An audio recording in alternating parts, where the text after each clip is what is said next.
예, 안녕하십니까. 박PD입니다. 이번에 공부해서 가지고 온 종목은 CIS라는 회사입니다. 이 회사는 2차전지 제조에 필요한 장비를 만들어서 납품을 하는 회사고요.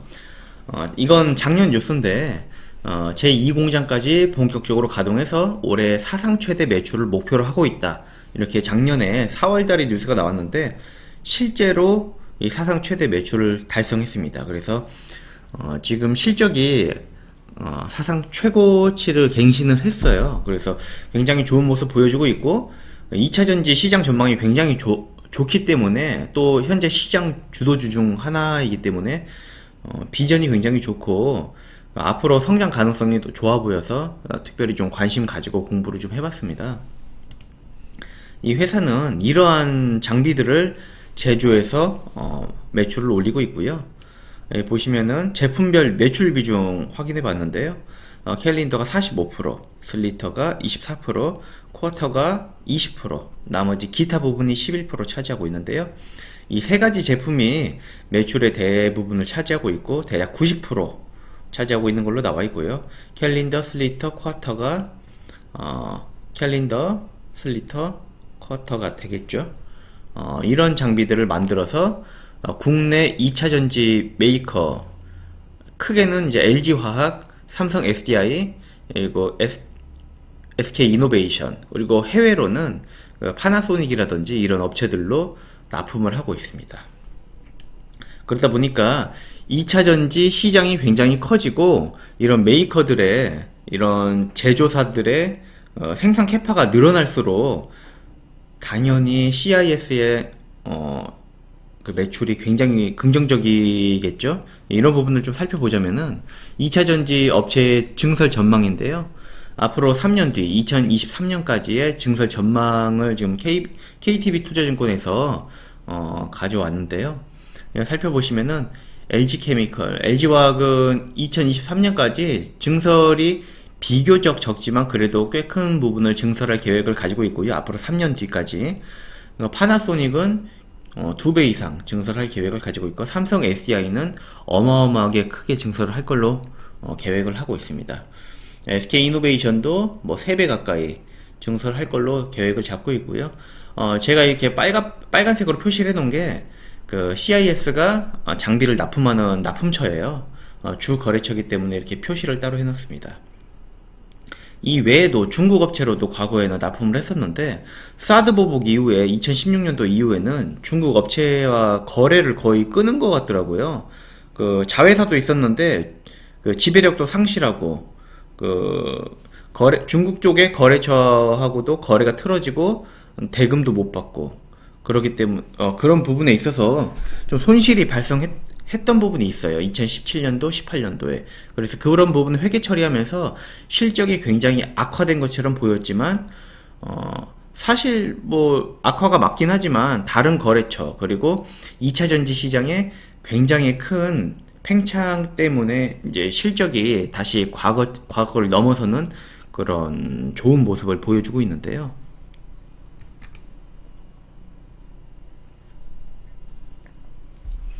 CIS 스토리 부분 말씀드리면은 CIS는 2002년에 설립된 2차전지 제조장비 업체인데 2014년에 코넥스 시장에 상장 후에 17년도에 스펙 합병을 통해서 코스닥 시장에 본격적으로 상장을 했습니다. 2015년도에 중국 업체와 합작법인인 HCSI를 설립해서 중국 영업 확장을 시작을 했는데요.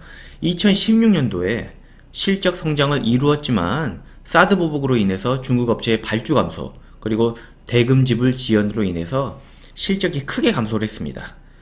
그런 안 좋은 모습을 보였지만 현재는 그 중국 외 기업으로의 수주를 증가시키면서 안정적인 수주 잔고를 보유하고 있고요. 미래를 내다보고 차세대 전지로 불리는 게임 체인저라고 불리는 전고체 전지 또한 연구를 하고 있고요. 김학수 연구소 소장은 전고체 기술을 보유하고 있는 동경 공업대학 박사 출신이고 전고체 전지의 권위자인 류지카노 교수를 어드바이저로 기술 개발을 진행하고 있다고 합니다. 아까 말씀드린 이 부분 전고체 전지는 기존의 2차 전지는 그 용해액이 들어가요. 그러니까 내부에 액체가 있는데 이 액체 때문에 좀 약간 불안정한 요소가 있다고 해요. 그래서 발열 그리고 폭발 위험이 어느 정도 내재가 되어 있어요. 물론 이제 지금은 기술력이 좋아져서 그럴 확률이 굉장히 낮아졌지만 그래도 지금까지도 이런 폭발이라든지 화재 이런 부분이 발생이 된다고 그래요. 최근에 테슬라 전기차가 잇따라 화재가 발생해서 그 원인을 찾을 수가 없는 부분이 있었다고 해요. 이거는 작년 뉴스인데 이 외에도 작년에 또 다른 이슈가 있었죠. ESS에서 이제 화재가 계속 발생이 돼가지고 국내에서 특히 이런 화재가 많이 발생이 돼가지고 이런 부분에 매출에 타격이 좀 어느 정도 있었어요. 국내 LG화학이라든지 삼성 SDI에서도요. 이런 전고체 전지가 연구 개발이 끝나서 본격적으로 상품화가 되면은 기존의 2차 전지를 게임 체인저로서 시장의 틀을 완전히 바꿀 수 있을 거라고 하더라고요. 그런 부분에 있어서 미래를 내다보고 전고체 전지를 연구하고 있다는 부분은 굉장히 좀 긍정적인 부분인 것 같아요. 이런 부분 참고하셔야 될 것 같아서 좀 가져와 봤고요. 특히 이런 부분에 특허 취득도 계속 하고 있습니다. 참고하시면 좋을 것 같고요. 간단하게 종목 개요 살펴보면은 이건 금요일 종가 기준인데요. CIS 금액 지금 주가는 4,000원 정도 형성하고 있고요. 시가총액은 2,250억 정도 이 정도 지금 되어 있고 펀은 19배 정도입니다. 매출액하고 영업이익 당기순이익 보면은 2016년도에 사드 보복으로 실적이 굉장히 감소했어요. 16년도가 700억 정도 제가 기억을 하는데 17년도부터는 급감을 하고 적자로 전환이 됐죠. 그렇지만 중국 외 기업들, 국내 기업이라든지 일본이라든지 이런 해외 기업으로도 그 거래처를 확장을 해가지고 실적을 상승을 시켰습니다. 260억에서 430억, 1000억까지. 올해는 또 이런 기세를 이어서 1500억까지를 내다보고 있더라고요. 컨센서스로는. 이런 부분 굉장히 긍정적으로 보이는 부분이고요. 채무증권이 있습니다. 하지만 이제 금액은 적고, 주식수로는 그 116만 주 정도 되어 있는데요. 이거를 감안하더라도 펀은 그렇게 많아지진 않더라고요. 주식수가 굉장히 많지는 않기 때문에 지금 현재 퍼로는 19.96배 정도, 그리고 전환사채 포함했을 때는 20.37배 정도로 예상이 됐습니다. 실적으로는 16년도에 사드 보복 때문에 타격을 크게 입었지만 빠르게 회복을 해서 매출액은 지금 좋은 모습 보여주고 있고 매출액 성장률은 98.89배 거의 뭐 100%씩 성장하는 모습을 보여주고 있어요. 연평균으로요. 이렇게 그래프로 보면은 이렇게 상승하는 모습 보여주고 있고요. 영업이익도 크게 감소했지만 반등을 잘 보여주고 있고요. 순이익도 잘 좋은 모습 보여주고 있습니다. 그 중국의 업체들한테 사드 보복 이후로 대금을 못 받은 부분이 있었는데 100억이 넘게 못 받은 금액을 2018년도 때 판관비로 이제 회계 처리를 하면서 이때 영업이익이 크게 감소를 했어요. 하지만 이건 일시적이었고 다시 작년에 이제 좋은 흐름 보여주면서 크게 흑자 전환에 성공을 했습니다. 이익률로는 이때는 물론 이제 적자였기 때문에 감소폭이 좀 컸지만 19년도에는 영업이익률 15%, 순이익률 11%로 흑자 전환에 성공하면서 좋은 모습 보여주었고요. 몇 가지 뉴스를 좀 가져와 봤는데요. 수주장구가 굉장히 좋아요. 그래서 올해 예상치가 뭐 1,500억으로 매출액이 뭐 50% 정도 성장할 것으로 이제 나와 있는데요. 실제로 이런 부분이 달성이 가능할 것 같더라고요. 왜냐하면은 그런 예상을 뒷받침해 주는 게 수주 잔고인데 최근에 이건 최근 뉴스들인데요. 이 중에서도 최근 수주 잔고 뉴스들 중에서도 이제 일부만 가져왔어요. 이 외에도 또 수주 잔고 뉴스가 많이 있더라고요. 뭐 이건 11월 그리고 올해 3월, 4월인데 뭐 435, 뭐 103억, 371억. 한 해 매출액이 작년 매출액이 1000억이었어요. 근데 최근 뭐 공시한 뭐 수주 잔고만 해도 지금 뭐 천억에 육박하죠. 근접하죠. 이 외에도 여러 가지 수주 잔고 뉴스가 있는데 수주 잔고한 게 있는데 그건 제외하고 일부만 가져왔기 때문에 충분히 최근에 수주한 금액만 보더라도 천억은 상회할 것으로 충분히 예상이 돼요. 그렇기 때문에 올해 컨센서스가 50% 정도 더 상승할 거라고 매출액이 예상이 되는데 그런 부분을 충분히 뒷받침한다고 볼 수가 있을 것 같습니다.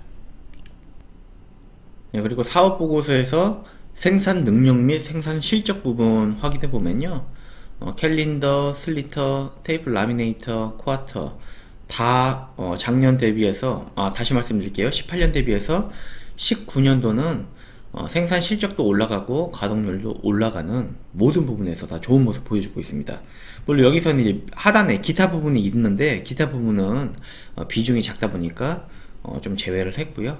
모든 부분에서 좋아진 모습 보여주고 있고 그리고 매출 실적 부분으로는 테이프 라미네이터는 수출, 내수 모두 다 조금 감소하는 모습을 보였는데 다행히도 그 테이프 라미네이터는 비중이 가장 적어요. 그래서 크게 신경 안 써도 될 정도로 비중이 적기 때문에 가장 뭐 비중이 큰 캘린더, 슬리터, 쿼터 이런 부분만 보시면 될 것 같습니다. 이런 부분은 다 수출, 내수 다 모든 부분에서 좋아진 모습을 보여주고 있고요. 합계 부분에서 보면은 수출 굉장히 늘어났고 내수도 굉장히 늘어났습니다. 특히 내수가 지금 1000원 단위니까 50억 정도에서 380억으로 어마어마하게 늘어났죠. 앞으로 내수가 더 얼마나 더 늘어날지 좀 기대가 되는 부분이고요. 이런 부분 관심 있으신 분들은 추적하면서 어떻게 변화하는지 1분기 보고서 또 확인해 보셔도 좋을 것 같고요. 수주사항으로는 아까 말씀드린 게 수주가 또 굉장히 중요하다고 말씀드렸는데요. 국내 국외 해가지고 지금 1877억 정도 수주 잔고 이제 수주를 받은 걸로 나와 있는데 여기서는 상기 수주 잔고 내역은 2019년 12월 말 기준이라고 되어 있습니다. 여기는 수주인데 여기는 수주 잔고기 때문에 수주랑 수주 잔고는 엄연히 틀리잖아요. 수주를 받아서 어느 정도 납품을 하고 남은 수주 잔고가 얼마인지가 중요한데 여기 나와 있는 건 그냥 수주 받은 금액인 것 같아요. 일단 수주 받은 금액은 1870억 약간 헷갈리게 나와 있긴 한데 1870억 정도 수주를 받아 있고 이 중에 일부는 수주 잔고로 남아 있을 걸로 알고 있으면 될 것 같습니다. 재무제표 부분 보면은 현금 및 현금성 자산은 좀 늘었고요. 매출 채권은 좀 줄었습니다. 오히려 매출이 크게 발생됐는데 이게 회전이 잘 되나봐요. 매출 금액이 바로바로 들어오나봐요. 그래서 매출 채권은 오히려 줄었더라고요. 그리고 이제 설비 투자를 좀 늘리기 때문에 유형자산은 조금 더 늘어났고요. 이때 이 공장 증설해가지고 유형자산은 많이 늘어났고 여기서 조금 더 늘어난 걸로 우리가 확인할 수가 있고요.